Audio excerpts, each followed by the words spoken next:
myself today. It feels like the internet's been a little wacky for any kind of streaming or teleconferencing for a few weeks now. Yeah, it's been a little wonky lately.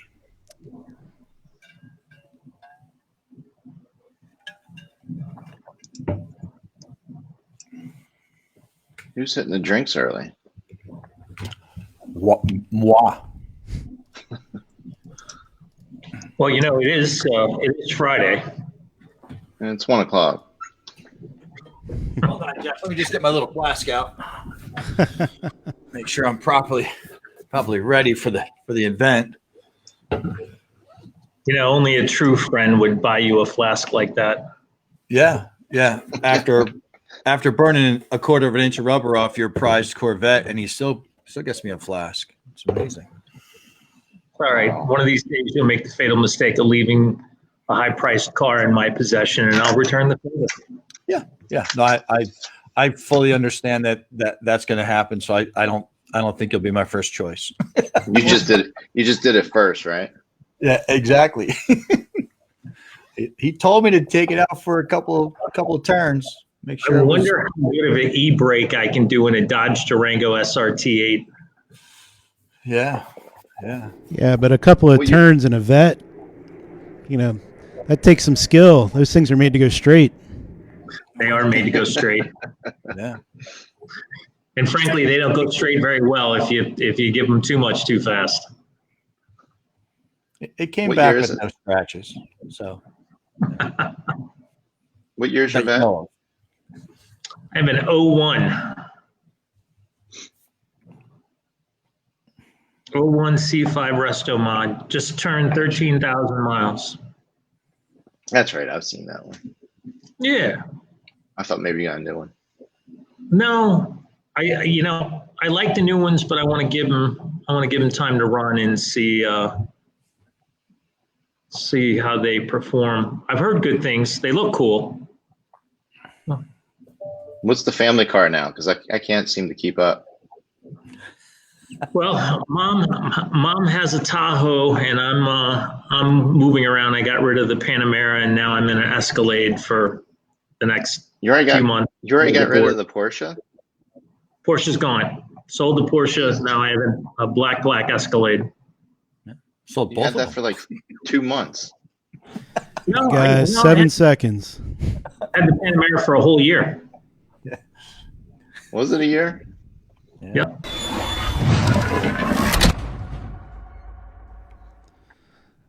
You're fully out there now. We're sitting here talking about Jeff's many vehicle purchases. Yeah. No, that's a fun conversation. Let's screw this social stuff and talk about cars. We can do a whole show zoned.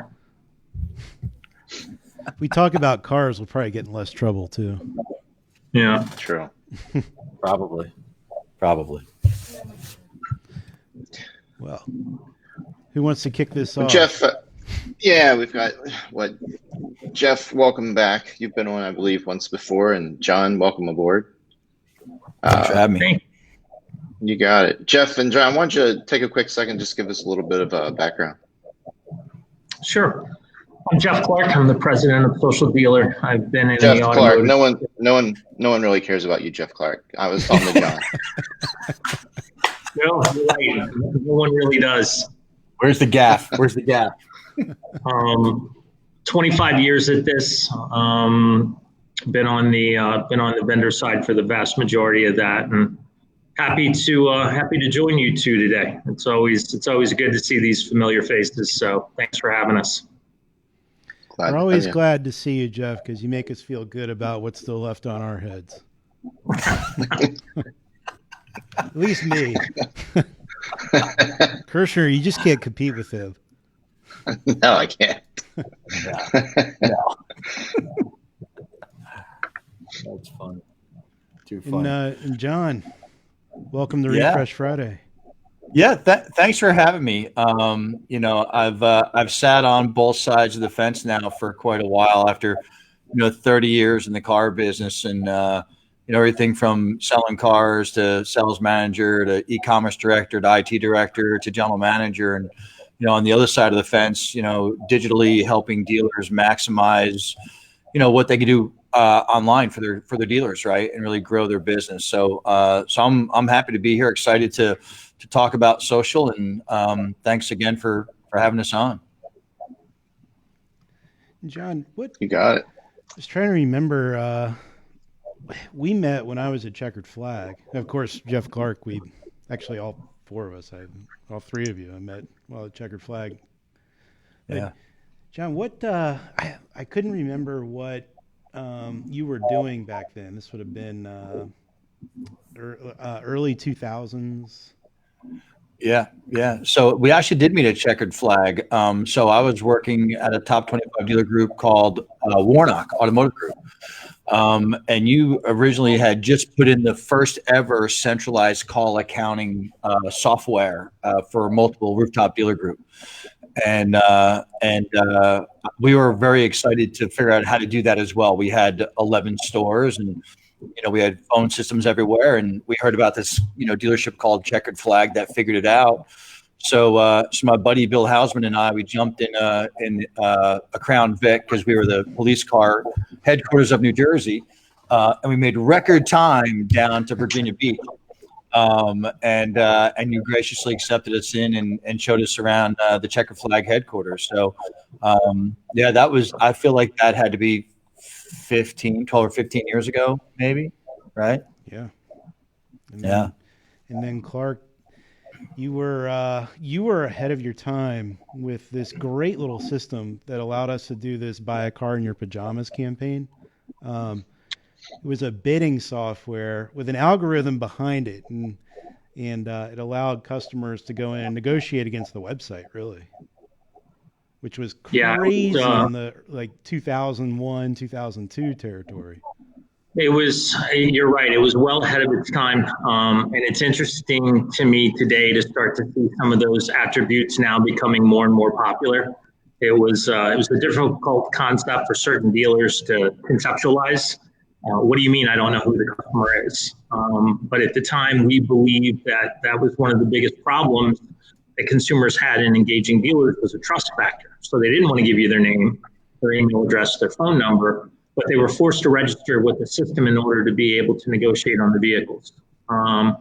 Unfortunately, the downturn in the economy and the difficulty in raising cash to continue to fund a startup was probably the demise of the business. But no, it was fun, and it was definitely one of the things that sparked my entrepreneurial spirit and has kept me in this game for so long. It was fun working with you on that project. Oh, thank you. We had a lot of fun, and I would say Checkered Flag did it better than anybody. We had our own call to action, our own logos, and got a significant amount of engagement from it. So maybe someone will take that idea and run with it again. Well, it's funny. It worked really well for the brand. I think you're going to be talking a little bit about today. The BMW shopper was all over that, at least for us. Yeah. Why BMW? I think that, so this is going back a few years. So BMW, this would have been, for any of the car people out there, this would have been the first of the Bangle years. So you had the Bangle butt on the 5 Series. You had the horrendous 7 Series that everyone hated, and that they then turned around and started to love. But it seemed to attract a more technologically savvy customer. And you saw that customer move when Audi adopted Italian styling. So we had BMW and Audi, and we saw that movement, that migration of the customer, which made Audi more technologically savvy, and you could do more things with your website with them and other digital retailing type stuff. If we want to throw out a really hated term. And then, and we at Checkered Flag never had Mercedes. So Jeff, you'd have to be the one to say when you started to see that customer. Hmm. Yeah, I do think that one of the things that we learned from that, Alex, when we were in that project with you, that we definitely attracted the more technologically savvy consumer. This was really pre all the bid and auction sites, right? Um, but consumers loved the idea of being able to negotiate, and they felt like they could do so without fear and intimidation. And they really could, because in the background, we had a hidden floor price, or what I used to affectionately call the blow you out the door price. But we allowed the consumer to negotiate with that without wasting the time of the dealership. If the consumer was sincere, we'd take a deposit and we had a deal. And if they weren't, then it didn't waste the time of the dealership. But more importantly, a lot like what we see from Facebook and others today, we were capturing data. We were capturing consumer behavior. What were the bid increments that they were doing? Just like in social, what were the additional pages or actions that they were taking that were leading us to better understand what their behavior would be and what their propensity to buy a car was. Yeah, it was helpful to, if I recall, and I'm going back and I'm starting to get old, so my memory is not so good anymore either. But if I recall, it was starting to set the tone for how you should price your vehicles based on the way consumers were interacting with them. Yeah, the data this that is was far before vAuto and long before any of those systems existed. This was a way for us to capture information. And I think not so much today, but if you turn back the hands of time 15, 18 years ago, which is what this was, there was a belief, and I think in some cases there still is today, that dealers make $6,000, $7,000, $8,000, $10,000, $15,000 on a car. And that's just not the case. If you've worked in the retail world, you know what the cars really cost, right? But the consumer doesn't see that and they don't believe that. So it was a really great indicator for us to begin to understand just how much profit the consumer believed was in the deal. And still today, we fight that fight now with pricing being more transparent, invoice pricing and rebates and other things being readily available at your fingertips. That paradigm has shifted some. But 15 to 18 years ago, that was cutting edge stuff. And, that was us trying to think outside the box as to how to be better retailers long before, digital retailing was a thing. I mean, I remember the tagline for Checkered Flag. It's so easy you can even make a deal in your pajamas. And it was successful. That's one of those entrepreneurial ventures that I really wish would have had more runway and would have had better timing. Yeah, I'm gonna go back in the Wayback Machine, see if I can find. You guys keep going, but I just want to look in the old archive hard drive here just to see if there was a. Listen, don't pull up any pictures of me with my Camaro mullet back in the day. Nobody needs to see that. Your audience doesn't want to see that. Well, business in the front and party in the back. That's right. I forget about the Wayback Machine.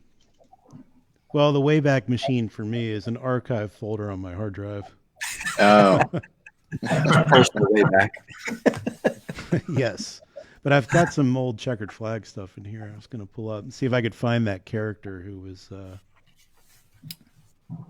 I'm sure somewhere I've got images of it. I thought it was a photo of Jeff and his PJs laying in bed. Yeah, with the mullet. Yeah. Now that's golden. If we can find that, that's like the Babe Ruth rookie card in pristine condition there. Well, but if you think about it, had we have had social media at that time, how much more powerful of a message would that have been? How much more could we have connected with consumers and shared with them that there was an easier way to buy a car? The struggle had become you had to come to Checkered Flag's website to know about it, other than the advertising within the immediate market. And I think Checkered Flag did a great job. If you look today, social media is everywhere. And now we have a better chance through organic social and through paid ads to tell dealers about those types of tools and why we can make the car shopping process so much easier and better for them. Well, I was going to ask what got you into social media? I mean, no offense, Jeff or John, but when I look at you two guys, the first thing that I definitely do not think about is here's two gentlemen that have got to be knocking it dead in social media. No offense taken. I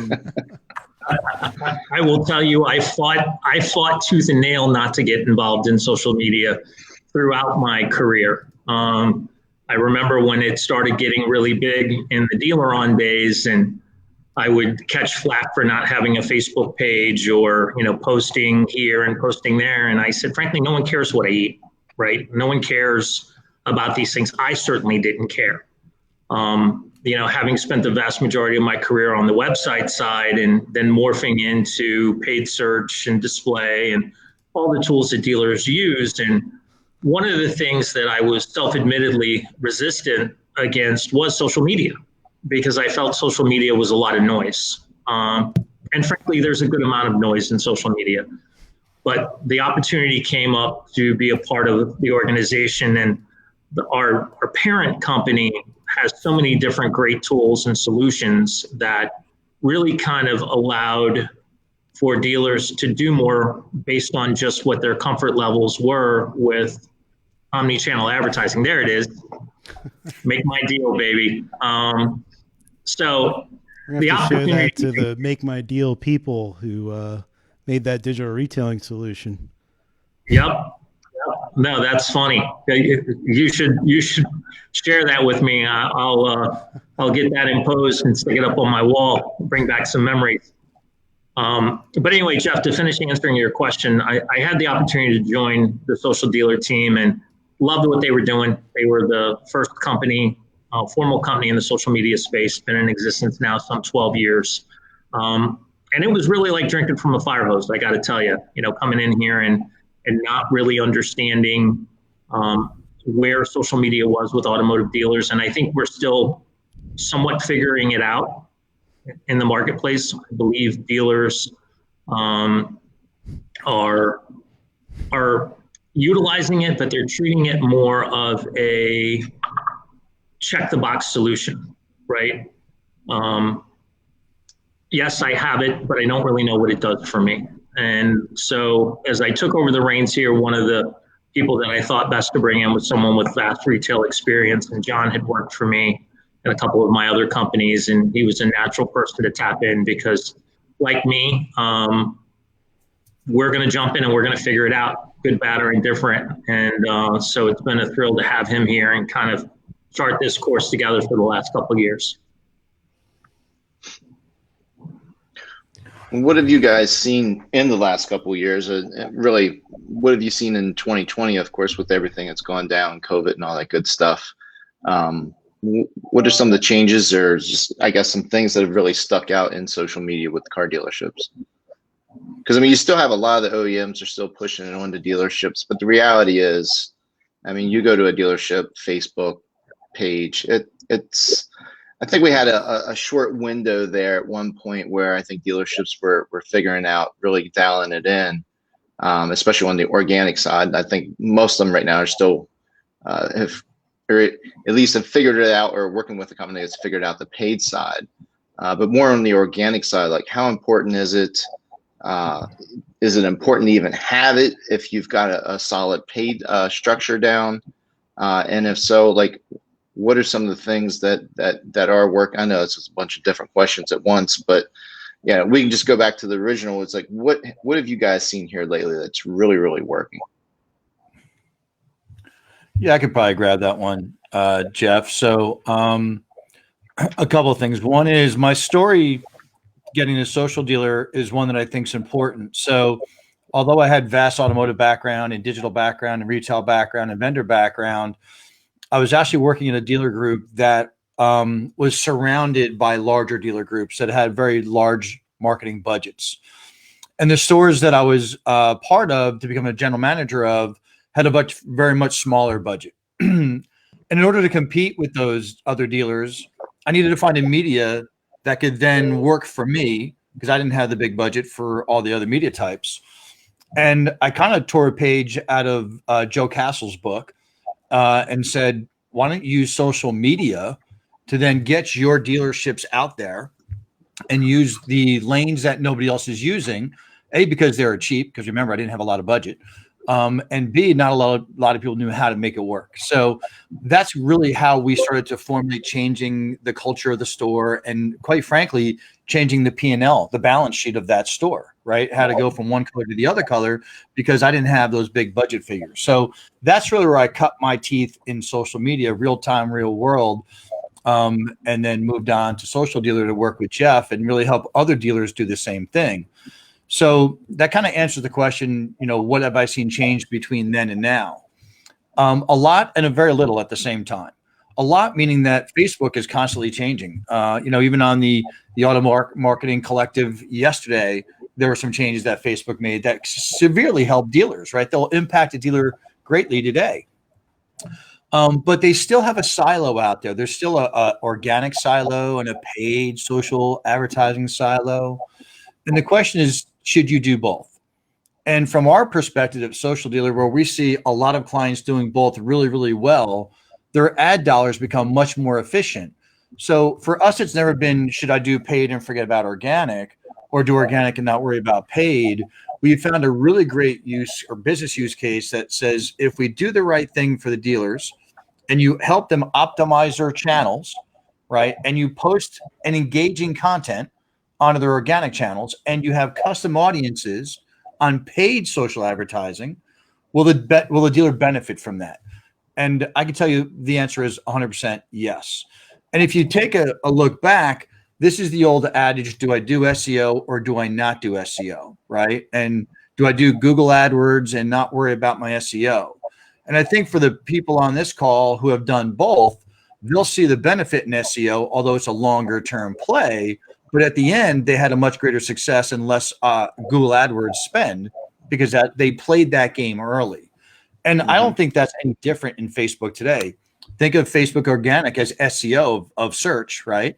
And paid as paid Google AdWords. You just have to do both really well to become really efficient at it. So hopefully that answered your question. Yeah, it does. Good analogy. Makes sense. Yeah. So what's changed this year in these landscapes? I have been told, and maybe you guys can confirm this, that likes and things like that don't really matter anymore. They used to affect the algorithm, right? Used to, yeah. But if you think about it, it's the path of least resistance, right? So if we're all sitting around watching TV and looking on our phone, on our news feed, the path of least resistance, where I don't really have to be too involved to put myself out there, would be the like, right? That's just the like. So Facebook recognized this and said, well, if that's the path of least resistance, but I'm looking for engagement, I'm looking for people on pages to engage with those stores, does the like really factor into that, or should the like really become a vanity metric? Because the ones that really mean that you're engaging with me are the ones that will say, yes, I am going to take the time out of my day and publicly comment on those posts, or share it with my friends and my family. I feel strongly enough about it to share with my friends and family. That's where the real engagement starts to really play in. So dealers will ask me, John, if you had your choice between a lot of likes or a lot of engagement, likes, shares, and comments, what would you do? And my question back to the dealer is, do you want volume or do you want gross? And they'll probably tell me they want both, which is the age-old question. How do I get volume and gross, right? But if I had to pick one, I'm going to take gross, right? I want the money in the house, right? And the money in the house is comments and shares, right? So that's a big significant change that comes around not only through Facebook and Instagram and Google My Business and LinkedIn and Twitter, but just a philosophy within inside of organic social media, which is, how do you best follow the playbook that's out there as a dealer to maximize my organic activity, but not do too much, because that requires a lot of time, to then maximize my paid social advertising dollar that I'm putting into the Facebook ad network, right? So I would say certainly a lot of changes happening there. Lots of changes, as everybody on this call knows, inside of Facebook, right? Obviously they made the announcement yesterday. You can now add your inventory as a tab, right? It links out to your marketplace. You can add vehicles as a tab, right? But that doesn't mean you should be prohibited from adding your own custom tabs. What about scheduled service? What if I want to have inventory new, inventory used, and I want to schedule service from Facebook? Can you do that? Yeah, you have to do that. So, my always goal is to how to keep the online consumer engaged at your store without having to go back to Google to find you, or hopefully not find another dealer, right? And you can do a lot of that inside of Facebook or Instagram today if you just follow the playbook. Does Social Dealer offer some type of, do you guys offer a service to help dealerships manage their inventory on the marketplace? And if so, because that's one thing I'm struggling with here, dealership is linking our dealership Facebook page to our marketplace listings. Yeah, it's obviously marketplace has been around for a long time, right? And for a while we thought new cars was gonna get into that game, but it really just stayed a used car classified portal. So now with the new vehicles tab on Facebook page, you can now link over directly to marketplace. As of yesterday, it was beta test for a little bit, but now it's public. If you're a car dealer Facebook page, it'll automatically go there. But remember, what's not on the marketplace is new cars, right? So now we have to add the tab for new cars, right? So we make sure we can, get the visibility on those that we need, the marketability on those. So yeah, we obviously have a marketplace solution that's been out there since day one. We are a marketplace provider. You must be a preferred provider in order to do marketplace listings. And we have a lot of dealers that will call us up and say, hey, it's not working X, Y, and Z. Can you help us figure it out? And we always start with foundational level stuff, which is, let's see what you're doing today. Let's make sure that you haven't been hijacked, because we see a lot of that going on today. Facebook, classified listings are getting hijacked. Let's make sure you have that all. So a lot of times we'll do what's called an assessment for a store, and it'll look at all these various components like Facebook and Instagram and Google My Business and YouTube, but also the marketplace. And we'll see if you have listings on the marketplace. And if you do, that's great. But if we stop there, you may not find that if you actually click on the send message to dealer button, that's actually been hijacked by another party, right? Because that's happening out there today. So it looks like your ad, it's got your watermark, it's got your car, it looks everything like that until I go to click on the message us button for the dealer. And what when you would be click the on purpose that, of someone doing that? Yeah, so it's happening more and more. My recommendation. I've never heard of that. Will it take you to a Nigerian fortune? Yeah, please wire money in this amount. It's easy to figure out.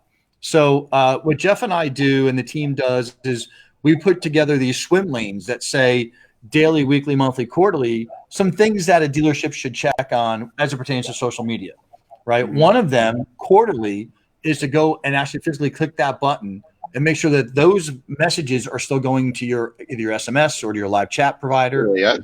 I think I'll do that once a week. Yeah, it's Jeff knows the story. We got a call from a dealer, said, hey, it's not working. Facebook's not sending marketplace, the leads aren't working anymore. And I said, well, were they ever working? And he said, yeah. So we looked at it and I clicked on it and it went to another third party that would then call the dealer up and say, hey, I have a lead for that vehicle that you're trying to sell. Would you like to buy this lead from me?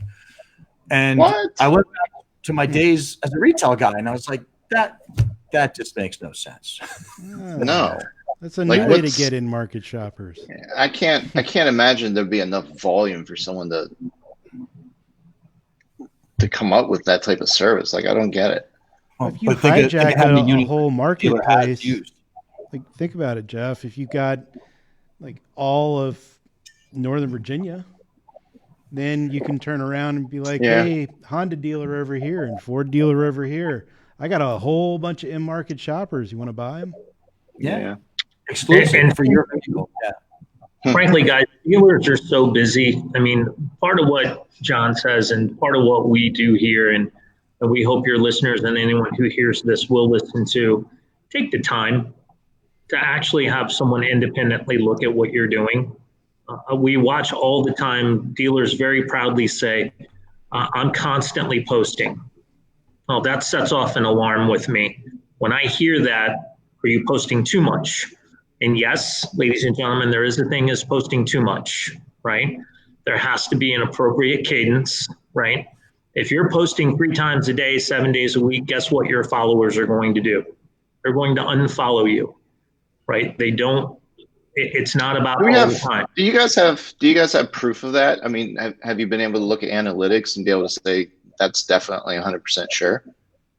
Oh, absolutely. Yeah. So, Okay. so inside of our platform, we record things historically as a trend to see how often we post, and then whether you've unfollow or unfriend certain pages, right? So we can basically tell if we post too much inventory and we start to see the followers check out, we know we're doing too much inventory. To combat that, you should be posting very local information along with your inventory and your service specials, right? Which is really quite simple to do, but you just need to have the tools to go be able to know who has the highest, business followers in your town, right? So is it always about selling a car and servicing a car socially? It probably shouldn't be, right? Should it be selling a car, servicing car? Here's a great restaurant. What's your favorite ice cream? Here's what's going on in town. Here's some things to do. Sure. Charity events, right? So all those things together combined are what makes a really solid social strategy.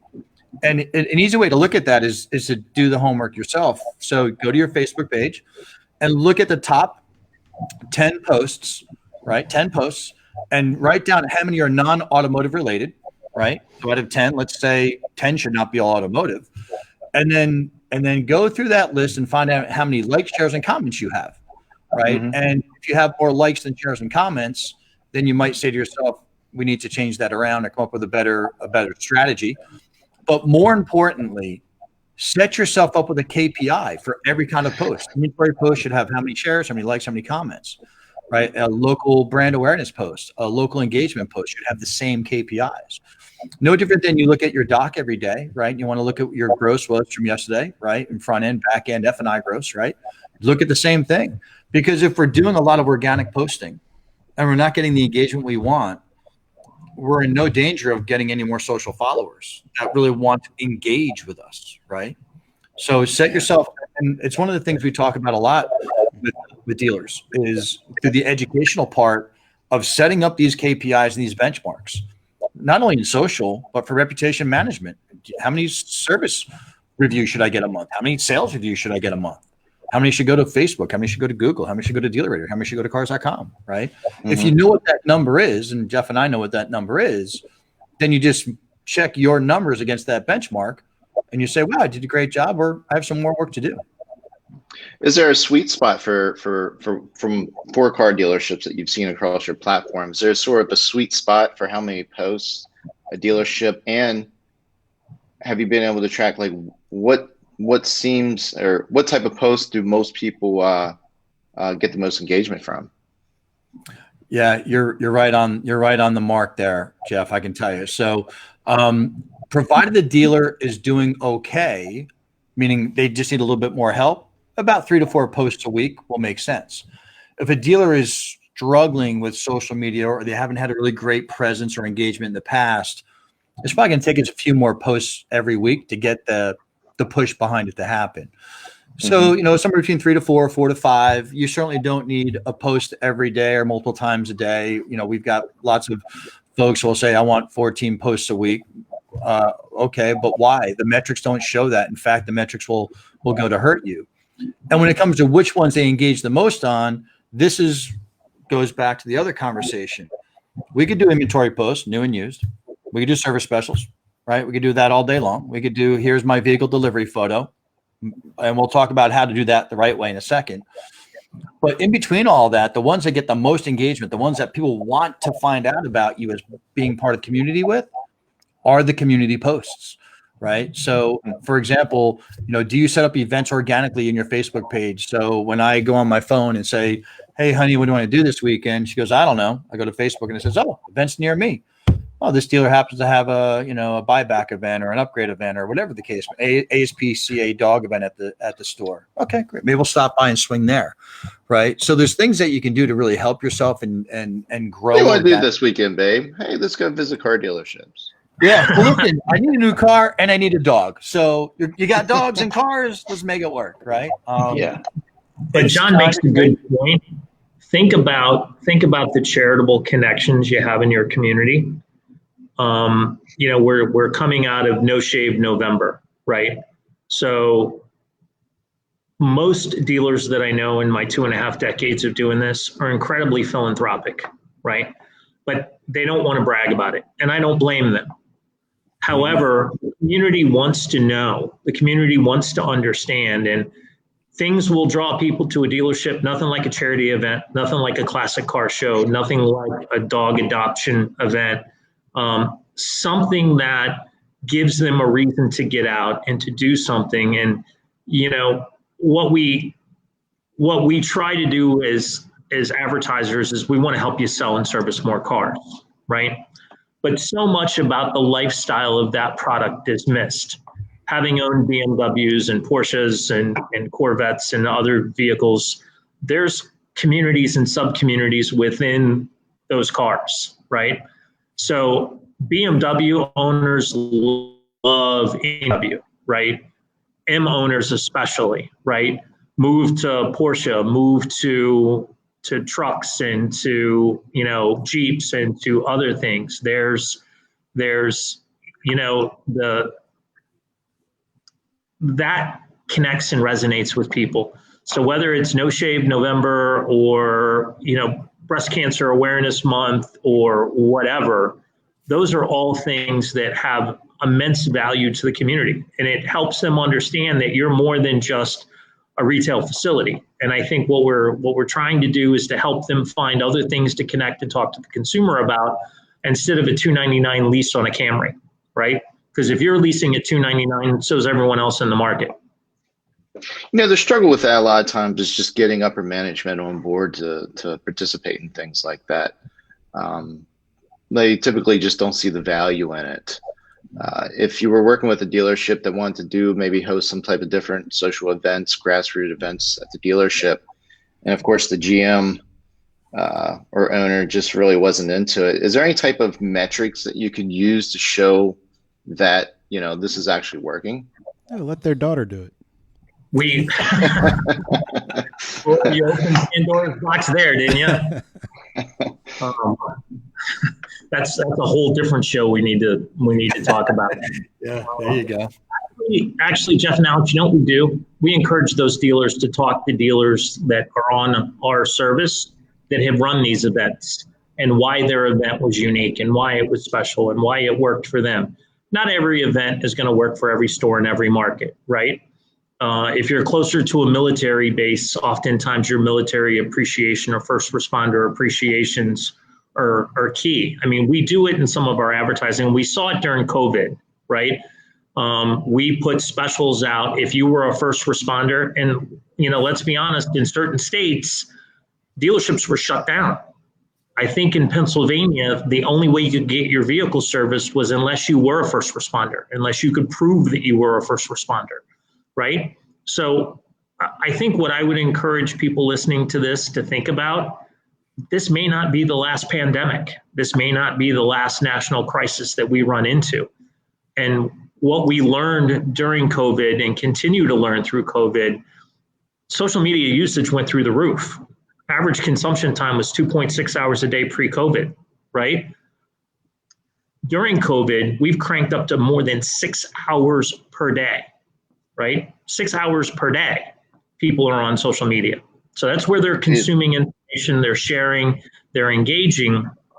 So we have to have a plan and we have to have a contingency plan. The other thing I would caution people of is people see the value and end up learning how much social can do for them once they begin to get themselves educated.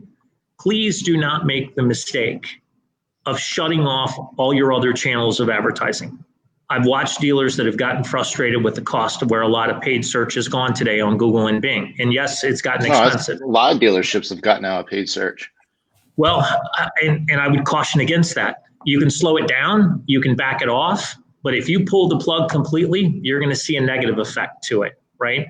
Consumers are about consistency. If they see you in paid ads, if they see you on social, The biggest thing here is having brand consistency, the look, the feel, and the message to resonate across all those channels. And if you do that, you're going to see success from it. I see some dealers absolutely overspending, without a doubt, right? But yet they feel like, hey, I'm spending this much money and my sales are up. But it gets back to attribution, and it gets back to the ability. And look, Social Dealer will never, ever tell you that we're responsible for that car sale. What we will tell you is that we contributed to that sale, because we look at so many components of what our advertising does and how it resonates, right? It might be that Facebook ad that puts them over the edge, right? But that Facebook ad might just very well be the thing that makes them go to the manufacturer's site and start researching that model. The last vehicle I bought, I will tell you, was not on my radar to purchase. I saw a Facebook ad. Jeff, you buy a car every 6 months. Of course it wasn't on your radar. That's on the long play. This is not an intervention for Jeff and his bad car buying habit. Maybe we can make it into one. But I think what I want to caution, if you're a GM, if you're a dealer principal, and you're listening to this, take the time to stop. Have your social media evaluated. Make sure that your channels are properly optimized. Most of the time, and I do mean more than 50% of the time, we take over an account and we go to set it up. It is an absolute you-know-what show. There are tabs missing. There are so many things wrong that they were spending money. Why is this happening, Jeff? Like why are, it's 2020, it's almost 2021. Why are dealerships still not taking social serious? Why are they not spending any time on their Facebook page? Why are they still lacking at all this? And what would be a solution other than just hiring some company to do it for you? Because the reality is, once you hire, a lot of times if you just go out there and hire a service, you don't have that boots on the ground. You don't have that person. Again, like you said, you got to have sort of an array of different type of posts. But I always find, some type of posts that sort of bring transparency among the dealership, your employees, and all that good stuff. And it's so hard if you're hiring an outside service to be able to do that. How do you guys combat that? Can I jump in on that question real quick, guys? Because I feel like that goes further than just managed social. That goes into any managed service. Yeah. So, there are some things where you can't hire enough people to do niche things. And at the same time, when you do make that investment, and at Checkered Flag, we hired Christine. She was in all of our videos. She did a lot of our social posts. Now she does it at my company. But when she left Checkered Flag, and she left because she wanted to be a stay-at-home mother, had nothing to do with the job itself, just she wanted to raise her children for a few years. You lose that. You lose that personality. You lose, everything that person created for you in that. Well, they almost became a brand. They almost became their own brand. Become your brand. Yeah. In that case, yeah. And you have to be in order to interact with other people. So there are some advantages to managed services where you're not willing to make, a long-term investment in staff on hand or have the talent on hand to manage it or whatever it is. Hiring an outside vendor to at least keep a foundation of something alive for you is great. And then if you ever get somebody who's interested in it, then they could work alongside with that vendor and make it that much more special. Well, that's where I wanted to go with that. Yeah. I'm so glad you said that. And that's the exact approach we take, right? Not every GM has the time nor the interest. Look, I self-admittedly told you at the beginning of the show, I was resistant to social media. And I ran one of the largest website companies in the country for almost a decade, right? That was a service that we provided, and I wanted nothing to do with it, right? My salespeople sold it. They provided it, right? It added a lot of value. But because I didn't fully understand it, I didn't want to immerse myself in it. So that's the same seat that a lot of GMs and owners sit in today. And Alex, you made a great point. I see brands out there, right, within dealerships that their people are arguably becoming as big, if not bigger, than the dealership itself. That's not a bad thing, right? But in order for us as a provider, or for that matter, any social media company or advertising agency to truly be successful, it's about a cooperative partnership in time with the dealer. No one's going to know your local market better than you. No one's going to know what's going to help you move more cars in your market than you. We can only take best practices that we learn across hundreds of dealers across the country and bring them to you and share those ideas with you to see if they work and see if they fit for you. So Jeff, back to your question, why does it happen? Dealers have gotten used to checking the box, right? The manufacturer gets off their ass, right? Because now they're doing social, or they get off them because now they're doing chat, or they get off their back because now they're doing digital retailing. But they're not focused on the who, what, and why, and what does it really drive. Facebook's put a tremendous amount of money and resources in developing an automotive team with the sole goal of generating more value for dealers to see it. But again, if you don't take the time to learn it, right, there are more than 15 different ad types in social media. I'll bet you put 10 dealers on the phone with me randomly, and if I ask them what ad types they're running, not a one of them can answer it. They can't tell me what kind of impression share they're getting. They can't tell me what kind of cost per click through they're getting, or how many leads they're generating, or how many sales can be contributed to it. They're doing it because, one, no one's sharing that data with them. And if they are, it's lost in one of the 50 reports each and every month that they get that goes into an inbox that's already overfull with all kinds of other things. So first and foremost, take the time to learn the basics, right? Get someone independently to put an eye on it and tell you what you're missing. Facebook gives you all these wonderful tools. And sometimes it's as simple as having your photos with the right resolution. I can't tell you the number of Facebook pages I go to and the photos don't fit the screen, or the tabs are not enabled, right? Or, hey, I'm doing a really great job posting content. Yeah, you are. And guess what? No one's engaging it. Don't give me a statement. Ask me a question. If I said to you, Alex, do you like the new school M5 or the previous generation M5? And why? Why do you like that generation versus this one? Now I've prompted Alex to have a dialogue, right?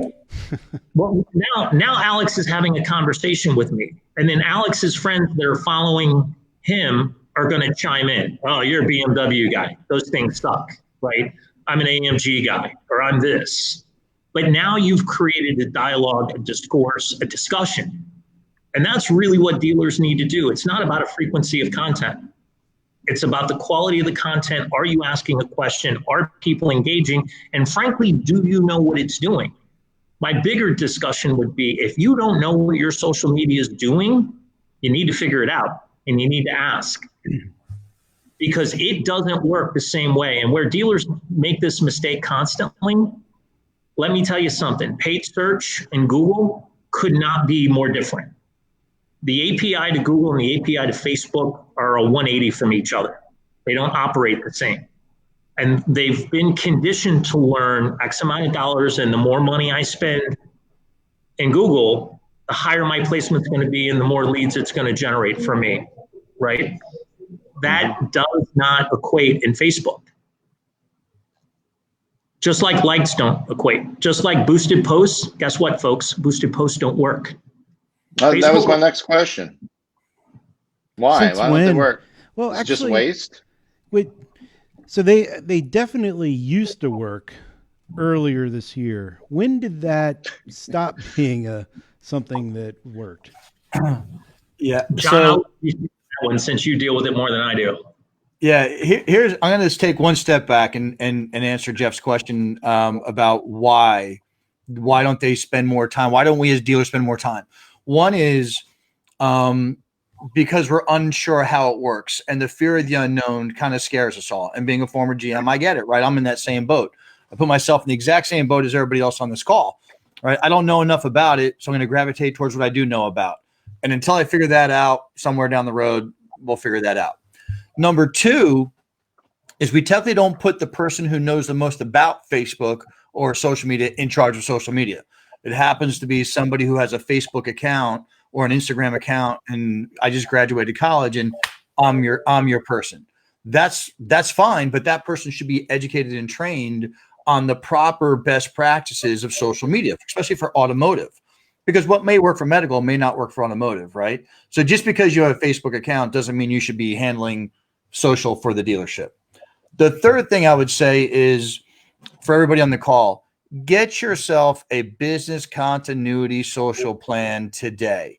What that means is you have literally credentials for every single channel that you should: Facebook, Instagram, Twitter, Google My Business, LinkedIn, Snapchat, you name it. Get all your credentials and get them somewhere safe and make sure they all work.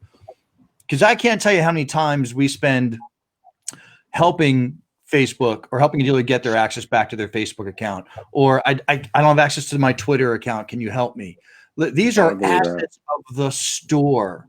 They really are assets of the store.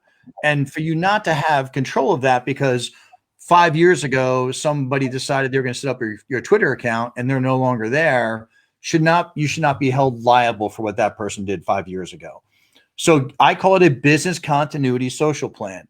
So that if I was in charge of it and I were to leave because I hit the lottery, Jeff Kirshner would come pick it up and say, you know what? I am good to go. I am good to go. I have all my channels. I'm ready to rock and roll. So that's something I would absolutely, try to look at today if I was running a store socially again.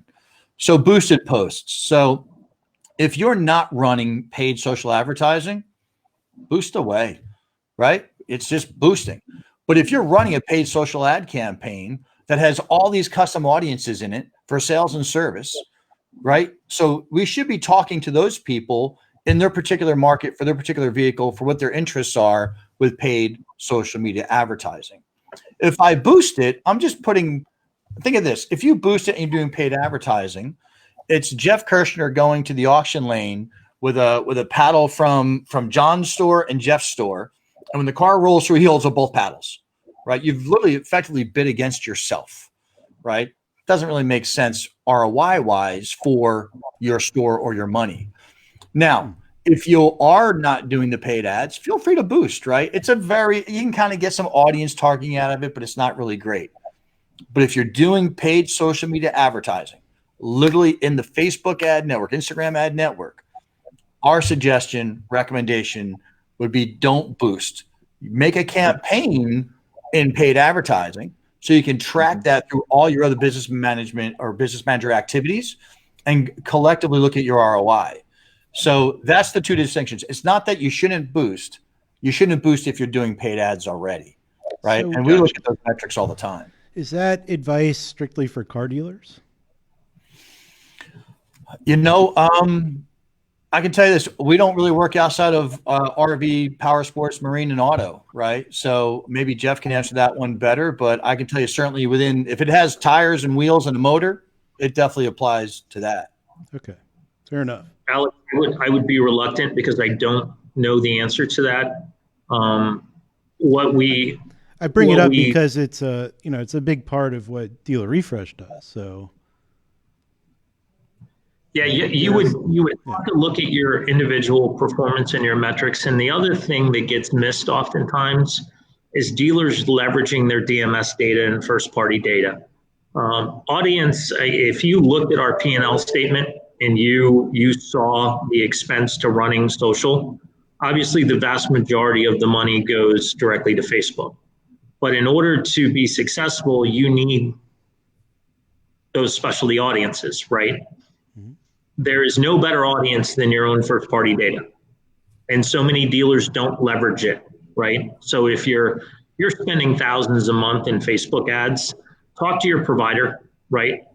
Talk to someone that can help you leverage that first-party data, because that data is the cleanest, most purest data that you're ever going to get. Third-party data is just meant as a supplement, right? It's just meant to the cherry on the top of the sundae, if you will. But that first-party data is critical to your success. And Facebook will allow you to apply attribution to it. So you can find out whether that first-party data that you uploaded to Facebook to target directly actually did something. And the offline conversion is a good piece for it, right? It won't tell you the name, but it can certainly tell you back how many sales and service records or transactions are attributed back to those campaigns. Because as a GM, that's what they want to know, right? I spend X amount of dollars. How many vehicles did I sell, or how many more ROs did I put through the shop? It wasn't how many more impressions did I get, or how much more frequency, or how much more reach did I get. It's did I really actually move the needle, for sales and service doing that, using those ad dollars. And that's where you kind of lose that attribution model when you start to boost all your posts. And thank you for I the never thought about that, George gentlemen. Minnie. And Do we have any trying to catch up on frequently, George Minnie's comment here. Hold on a second. I got to tell you, and I was going to say, George, the things that you can learn from the people on this forum are incredible, right? So I watched George post something the other day about GMB, Google My Business, right? And I was like, man, he's on it, right? But as a dealer, how do I put that all in? Like John's talking, Jeff's talking, and the other Jeff's talking, Alex is talking, George is talking. How do I put that all into a best practice so at the dealership, I know that that's worth my time to go do, right? And I think that's the key for dealers on this call is how do I focus on the things that will move the needle the best and the most for me, short term and long term, right? Because it's got to be both, right? If we're doing short term stuff, at some point the wheels will come off the wagon, a year down the road because we didn't set it up the right way. And getting back to what Jeff Clark said, we would never build a house on a shaky foundation, right? None of us would do that. We just never would do that. But I see so many times, friends of mine, dealers that want to jump into paid social advertising and really put it on top of a foundation that's crumbling and say, don't worry about it, John. I'll get back I'll fix my Facebook page. I'll get the hours figured out. I'll put the right contact information. I'll do some posts. I'll get that all done. But they don't, right? I'm telling you, if you do the foundation right and it's solid and you want to build up paid social advertising, right, on a solid foundation, it'll work much, much better. But if you don't do that, at some point along the line, you're going to get a little creep. That wall's going to be out of shape because that foundation started to crumble on you. And you got to start back at square one and fix that foundation. So have a good, solid, organic foundation. Yeah, I'd say start with an assessment, right? That's it.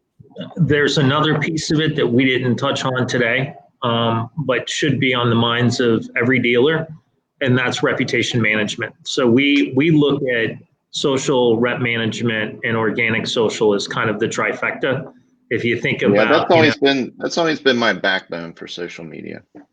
Yeah, look, your best clients, your best customers, your highest grossing customers are always going to come from those people that know you, right? Manage that reputation. I can't tell you the number of times I see dealers when we set them up that say, I only want to see the negative posts. Really? Well, what about the good posts? Do you want to respond to them? No, I'm good. Really? So someone took the time, because reviews come in two forms. What are they? Praise and ridicule.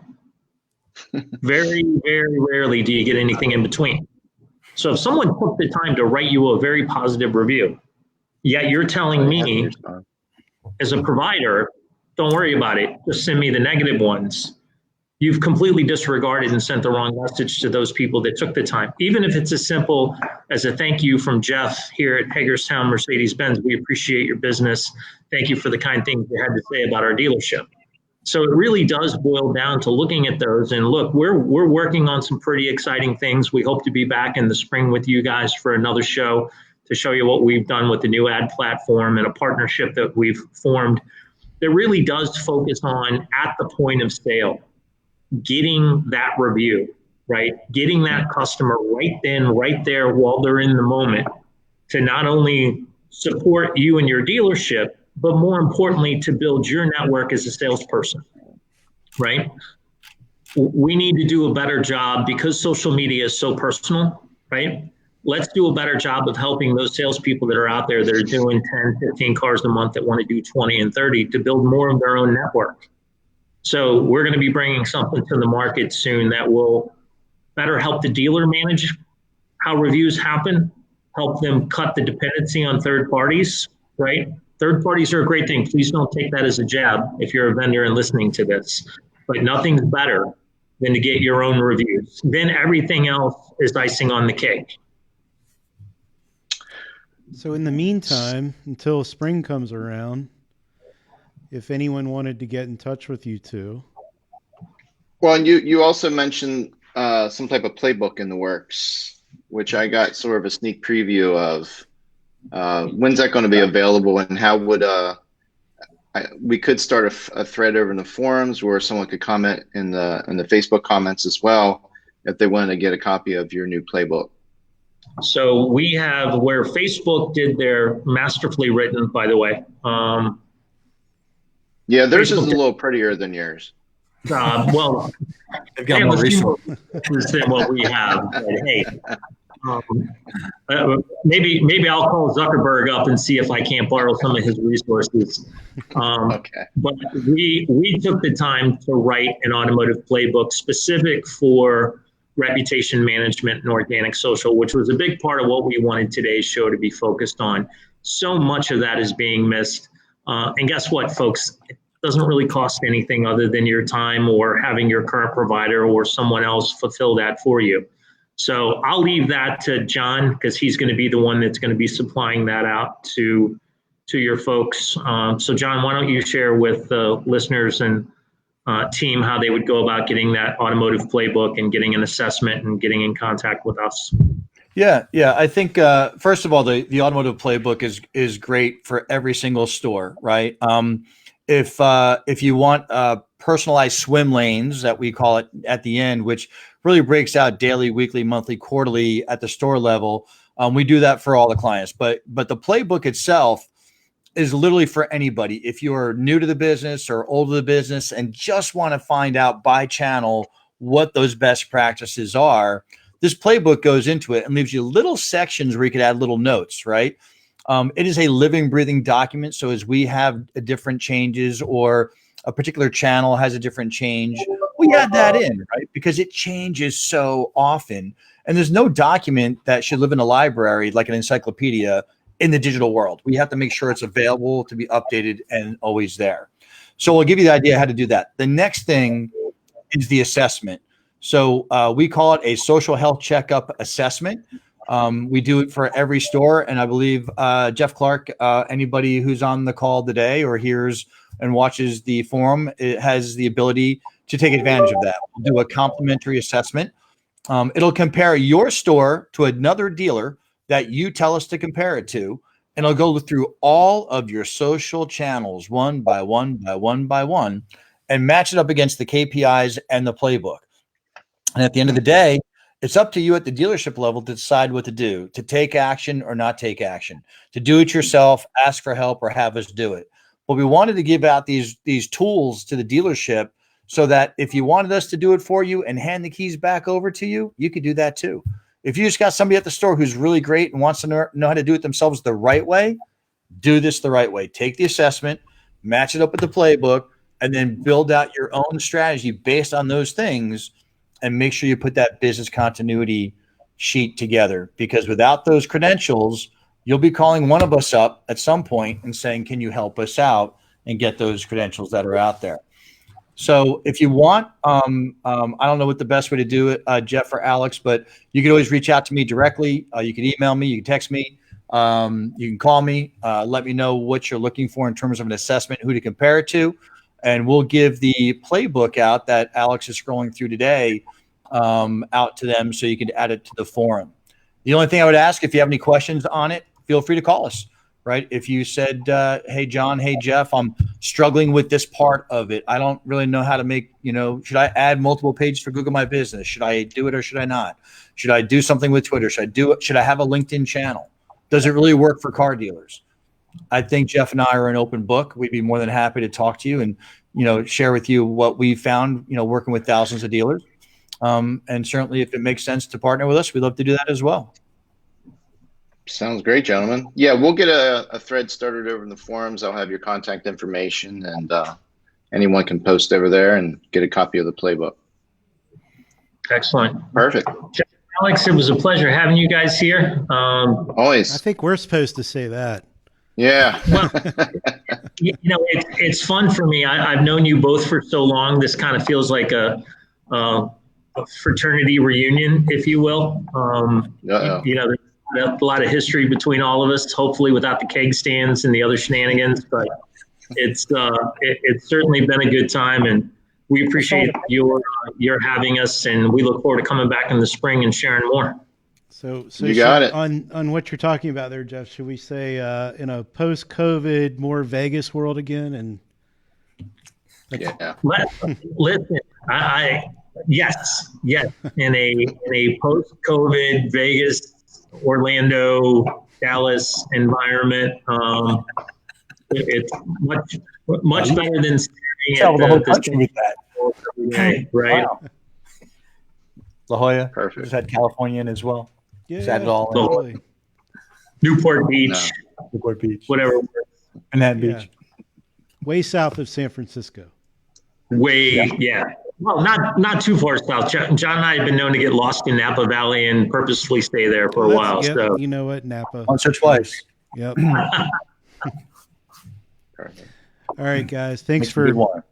Yep. coming on today, and we look forward to the next level of Social Dealer in the spring. Yep, we're excited. Thanks, guys. Be safe and happy holidays. Thank you. Yep. Bye, guys. We'll see you. See ya. Bye-bye. Take care.